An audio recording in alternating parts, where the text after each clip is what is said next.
Walang kawala sa batas ang isang magsasaka matapos itong maaresto sa kasong frustrated murder sa barangay Inarawan, Puerto Princesa City. Magbabalita dyan si Patrolwoman Christine Lorenzo.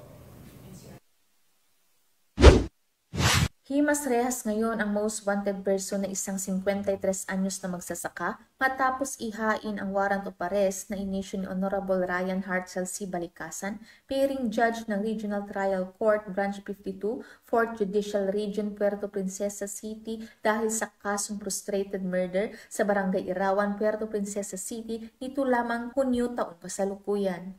Kinilala naman ni Police Lieutenant Lindo Dia Parcon ang suspect na si alias Pablito, may asawa, residente ng Sitio Santo Niño, Barangay Napsan, Puerto Princesa City. Ang matagumpay na pagkakadakip ng suspect ay bunga ng pagtutulungan ng mga operatiba na pinangunahan ng Puerto Princesa Police Station 2, Puerto Princesa Tracker Team, Puerto Princesa City Police Office at 401st Battalion Maneuver Company.